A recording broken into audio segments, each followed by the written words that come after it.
everybody to Unsheathed Sword Reviews. I'm John. I'm Vic. And today we are here to talk about the Romance of Men Ebi Katana. Yeah, buddy. Yeah, we are.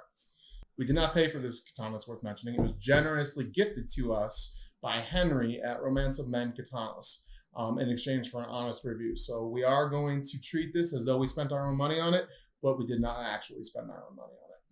Correct. And Romance of Men has sent us a couple of other swords already. We have videos for both of those.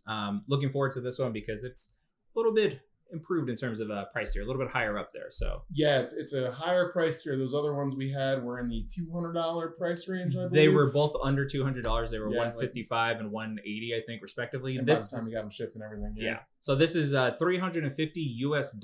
So while it is at the top end of the payer scale for what Romance of Men makes, it's still very much at the budget level. It's like right there in the budget range for just a sword in general, functional sword. So yeah, interesting to see what a higher quality piece would look like from them. So on that note, what do you think of the aesthetics and the, fit and finish of this bad boy? So, I like the fit and finish on this sword more than I like it on the other ones. I would argue that the casting on this is a bit more refined. It looks a little smoother and a little better. That would be fit and finish rather than handling. The wrap on the Ito is relatively tight, which is nice.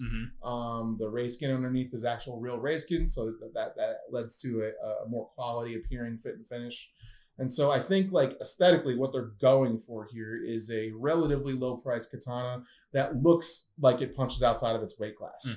And I think they kind of did that, to be honest with you. I think that the little bit less, I don't want to say garish maybe. The fittings are just a bit less garish, a bit more high end looking to me, a bit smoother in their casting in general. I think it looks really good.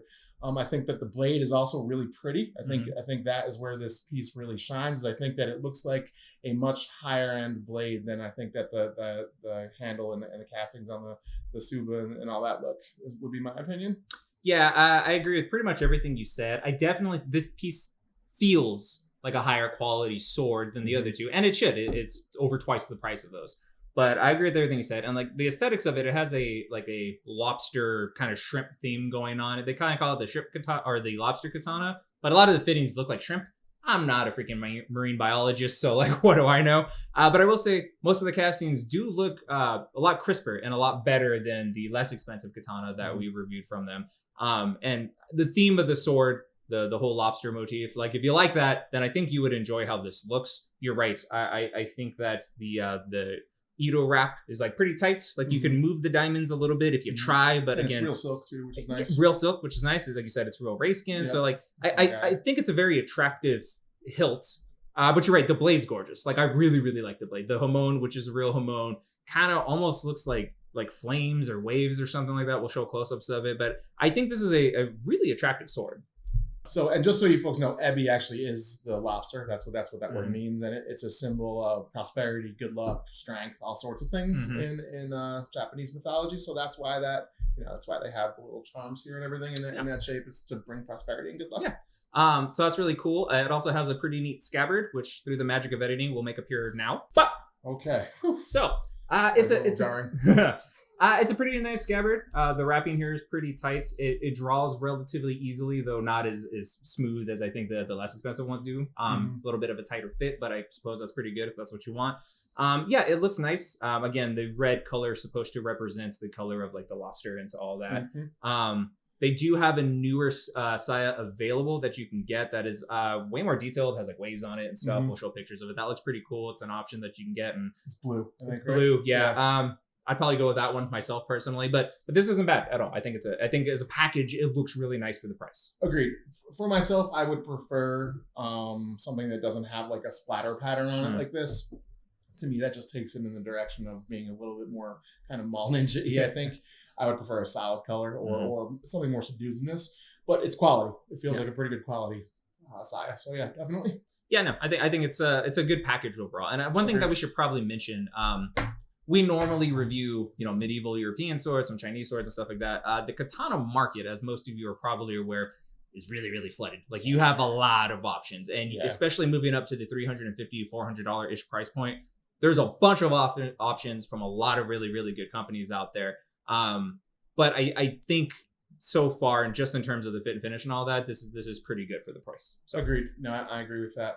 And again, even if you compare it to medieval swords that are similarly priced to this, I think this is probably about at the level or better, if not better than most. I'd say. Than what you would get for $350 sword. Definitely, this feels like maybe like low mid range. Yeah, in terms of fit and finish for what a medieval sword would be. Agreed. Yeah, because I'm kind of just approaching it as like a sharp functional sword. Absolutely. And at that price point, if you're considering everything, then the quality of this is actually pretty high, and I think that's pretty cool. But yeah, so the aesthetics are pretty unique and all that. But John, what do you think of the handling and the cutting? So the handling, I'm actually pretty impressed with. My one complaint on the two cheaper versions that we got was that something about the way the handle and the blade connected, it didn't feel as alive in my hand. I think it kind of felt like the handle was a bit less dense on, between the connection to my hand to the handle. So it just felt lighter, and it felt like I had less of a secure grip on it. And it also just made it feel a bit more like a toy. Whereas I feel like this is a much denser handle, it feels like, and it feels like a better connection to the blade to me. Now, I'm not saying I think that those other ones would have flown off or anything. They were very, very securely attached with 2 pins and everything, the way most katana handles are. But I just feel like this one just feels like a more solid, more robust connection to the sword. I completely agree. Yeah. And it's really hard to articulate. It is. It's hard to put in words. But this, like when you hold it, compared to those other ones, like this kind of just feels like a real sword. You know what I mean? Exactly. This feels like a weapon. And like the other ones, again, they're functional and they're fine. Something about them just felt a little off. And again, for $150, it's a functional sword. That's great. Yeah, and we talk about that. If you're gonna make a low end piece like that, you got to cut corners someplace. And my hunch is that's where they cut it. Probably they used a lighter, less dense wood or whatever the material is that's in there, a synthetic material that was just didn't feel as solid to me. So, but this one does not have that problem, which is really nice. This feels good. Yeah, it feels really good. And other than that, I really like the way the sword performs. I mean, it's agile, it's quick. I mean, the point of balance is right around 5.5 inches, so it's nimble enough that you can make some pretty quick cuts, but it's got some authority in the cut as well. I mean, genuinely, it just feels like a pretty fun sword to swing around to me. But now, let me just stress, I don't do Yado or any other Japanese cutting art or any of that sort of thing. So probably people that you would use this as a practicing tool, I don't know if it would be great for them. But just for cutting stuff in the backyard, it's a lot of fun, and I have no problems with it at all. Yeah, I agree. I think this feels really good. At 2 pounds, 6 ounces is what we measured. It's very wieldable one-handed. It's very wieldable. Like you put 2 hands on it and you feel like you can get a lot of authority. You feel like you can move it really well. It came pretty reasonably sharp out the box. I do think the other katana that we reviewed, the Surado, I think that was a bit sharper out the box. But this is still very functionally sharp. It was still getting really good cuts out of just straight out the box. The geometry of the blade and all that is really, really good. Again, yeah, it's a fun sword. One thing to note though is because this has a real hamon, it is not through hardened, which means that the edge is going to be a bit harder to like hold the edge a bit more, and that the spine is going to be softer. So theoretically, if you have a bad cut, if you hit something hard, these kinds of swords could be a little bit more prone to bending than something that is through hardened. So just kind of keep that in mind. It looks a lot prettier, in my opinion, than a through hardened blade, but it's a little bit of a trade-off there in durability most of the time. You'll probably be fine, but just FYI, right? Yeah, we had that conversation with Matthew Jensen about why differential hardening is worthwhile in modern times when we have good enough steel. When it's through hardened is just fantastic. And it's because you can get a much, much harder edge on it. Something that normally, if the whole blade was that way, it would crack. Right. But because it's just the tip and it has the softer steel behind it to bolster it, you can get sort of the best of both worlds. Right. So it holds up better for more target cutting, that kind of thing, which is nice. It's also worth noting this is T10 steel. T10 is really nice, and that could be why it's tougher to get a really good edge on T10. But once you have it, it like kind of hangs out there. So that may be why this is a bit less sharp out the box. But yeah, still very functionally sharp. Yeah, very functionally sharp. I have high-end European swords that are nowhere near this sharp. So like it's very good. So just go ahead. It's just not hair popping sharp the way the other ones were. So yeah, good functional sharp. However, it is a lot of fun. We did have one I would consider a minor issue. You want to talk about that, John? Yeah. So the habaki on the blade is a bit loose now. We didn't have any really catastrophic stand hits or anything with this. So really it's just from hitting soft targets like bottles and pool noodles. But for some reason, either due to quality control, it could be temperature difference, could be a lot of different things. The habaki on this is a little loose. You can kind of... Yeah. When we'll put it up, but when you move the sword... I bet you can hear this right now. That's what it is. And I think part of that might be if you actually like look at the Habaki and you look at the the guard, I forget the name, but they're not fitted perfectly. There is a little bit of space. They're a little bit too big, I think, for the blade and all that. So I think that might be part of the problem. Sure. Like you said, we were just hitting water bottles and stuff. Like I don't even think we hit the stand with this. No, I don't think so either. However, that's a thing that can happen. And to me, and we've talked about this before with other swords, it's not really about if something happens with the sword, it's what kind of response do you get. Exactly. So we did shoot an email off to them and inquire us that, hey, this is what happened and all that. And they sent a very detailed response and essentially said, when you receive the sword, their website has a return policy. You have about 3 days to like say if there's any kind of issues that happened in shipping, and they would be happy to send a full replacement and all that. Something like this, they mentioned that depending on what you were cutting, like we did just soft targets and stuff like that. And these kind of issues are really rare for them. They generally make really well-built products for the price range specifically. They said they would work with the customer and either offer a partial refund or a replacement depending on how severe the issue is. And that's the kind of response that personally I really like. I like that kind of response. I like that they're willing to work with you and make it right if there was an issue that happened. So I'm happy with that. Agreed. And in general, I think Henry's seemed like a pretty good guy. Like he really wants his products. He knows the market's as saturated as it is. Mm-hmm. There's a lot of places you can buy a $200 to $300 katana, and he wants to have a good relationship with his customers, I think. So I would imagine if you did have any quality control issues, probably they would respond pretty well.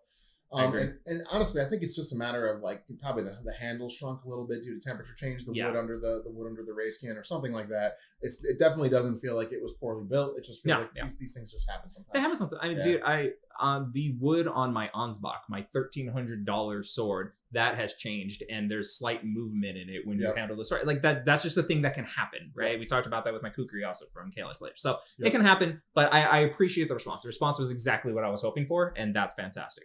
Agreed, totally. So with that said, we have a pretty decent looking, pretty well performing, little minor fit and finish issues, but overall pretty good katana for $350. Do you think that's worth it to purchase? Do you think that's worth the money?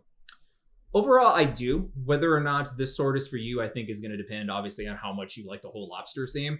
I think it's cool. My girlfriend thought it was cool as shit. Like she was really still. She's like, oh my god, it's lobsters! Like she really really liked that. So if the theme is for you, then yeah, I think this is worth the $350. As John said, the market's pretty saturated, so there's lots of options. So I encourage you to look at them. But I think Romance of Men, and this is evident if you go back and watch reviews that like Matthew Jensen and Kyle Alien Dude have done.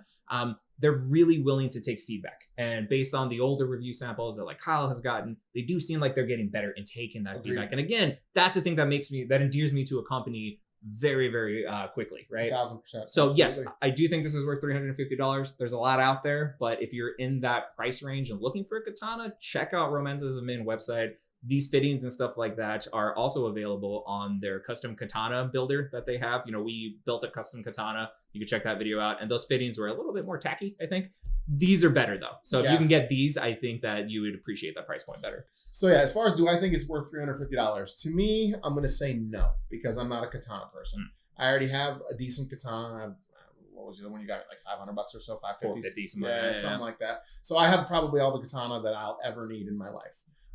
So if I'm going to drop $350 on a sword, it's probably going to be on something Chinese or something low-end European. That's just that those are the swords that I like the most. But with that said, if I was looking for a low, or I guess a high low-end to low mid-range katana, I don't think you can go wrong with this one. I think it really, really works pretty well. The fittings and stuff are better looking than a low end. Probably a bit more garish than you'd get a couple $100 more. But you get what I think is a really, really nice blade and a really, really solid construction. So overall, if you're looking for a katana at this price point, I think this is a good one. I think this is a good example of what they could do at that price range, and it warrants you checking out their website if you haven't before. I would agree with that, definitely. Yeah, for sure. So anything else from you, Vic? No, that's all I got. John? All right. Well, thank you very much for watching. Thanks again to Romance of Men for this really cool review sample. We appreciate that. We like to be able to bring products like this that maybe we wouldn't necessarily pick out to you guys, so you get a little bit more background on stuff.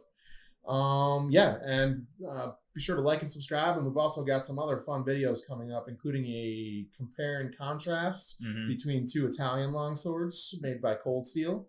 and the LK Chen Persian Shamshir. Oh, that one. That which was generously loaned to us by our good friend Andy at Galactrek Swords. I don't know how to say the name of his channel still, but close I think enough. that's it. Yeah, it's close enough. And so just keep your eye, and then some other LK Chen stuff coming down the line too. So keep your eyes peeled for that stuff, and please like and subscribe. Yeah, hit the bell for notifications. Peace.